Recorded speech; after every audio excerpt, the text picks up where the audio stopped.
दोस्तों, कभी भारत की सबसे बड़ी कमजोरी यही थी कि हमें ज्यादातर इलेक्ट्रॉनिक्स आयात करने पड़ते थे।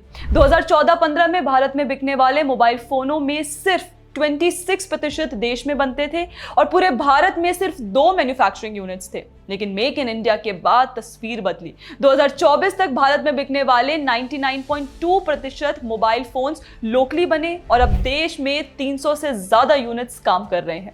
अप्रैल 2025 में प्रधानमंत्री मोदी ने electronic components manufacturing scheme launch की ताकि भारत इलेक्ट्रॉनिक सप्लाई चेन में आत्मनिर्भर बने। कुल 22,919 करोड़ का फंड सिर्फ 5 महीनों में 249 कंपनियों से आवेदन और निवेश पहुंचा 1.1 लाख करोड़ तक, यानी लक्ष्य से 2 गुना।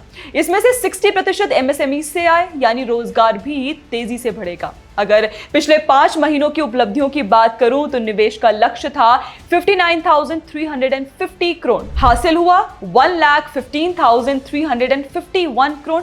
उत्पादन का लक्ष्य 4,56,000 करोड़, अनुमान है 10,34,700 करोड़। रोजगार लक्ष्य 91,600 नौकरियां, अनुमान 1,42,000 नौकरियां।